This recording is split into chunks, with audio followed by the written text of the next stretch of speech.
That's why a dragon hoards gold. It's like, what's up with that? Well, it'll eat you, and it will, but it has gold. Well, so what do you do about that?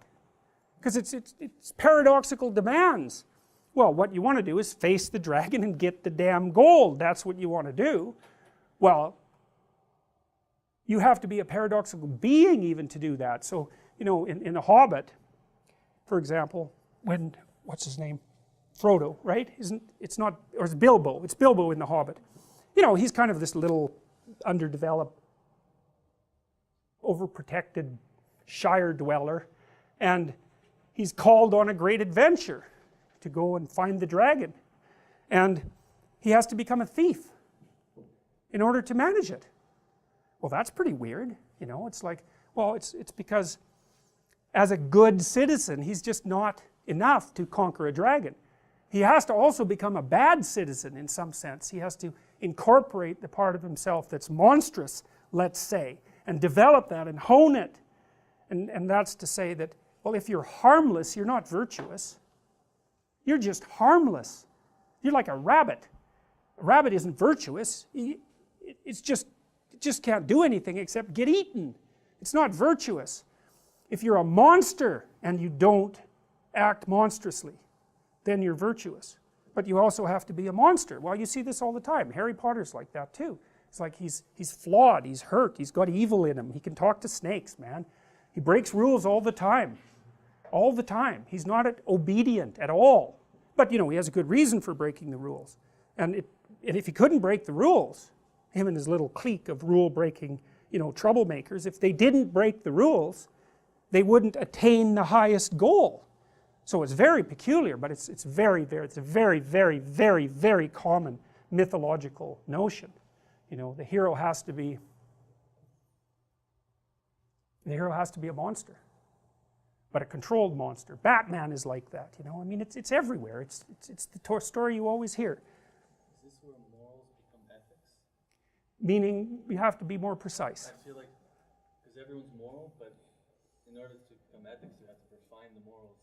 And so you have to kind of go into... Well, that's a good question, you know, because one question is, you know, you're kind of implicitly moral insofar as you're socialized. But that's sort of procedural, it's just built into you. This is different. This is also becoming conscious of it and expanding out your personality into dimensions that it wouldn't normally occupy. So this happens to people all the time. So, for example, lots of my clients, my clinical clients, are too agreeable.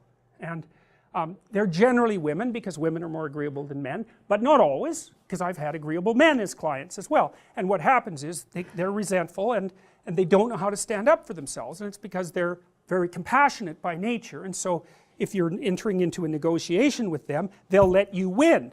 Well, that's not so good, because you know you need to win too, especially if you're in an organization of adults where there's a struggle, right?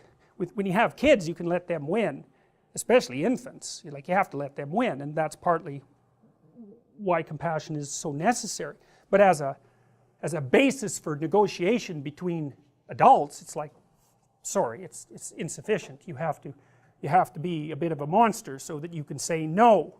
And so a lot of what you do in psychotherapy is treat people's anxiety and depression. That's a huge chunk of it. Help them straighten out the way they think. That's a huge chunk of it. But another chunk of it is, well, let's toughen you up. You know, let's put you in a position where you can bargain. Let's teach you how to assert yourself and stand up for yourself. And that's assertiveness training, and it's a huge chunk of psychotherapy. And you need to learn it. It's like, because part of how you regulate your interactions with other people is to negotiate, and you cannot negotiate unless you can say no. You can't do it, and it causes conflict to say no. And if you don't like conflict, which is basically the definition of being agreeable, then you can't tolerate the conflict, and so then you can't negotiate on your own behalf, and so then you keep losing and you're bullied, and you know, it's not good. Then you get resentful, and it's really not good. So you have to develop your inner monster a little bit, and then that makes you a better person, not a worse person. It's weird, but that's just how it is.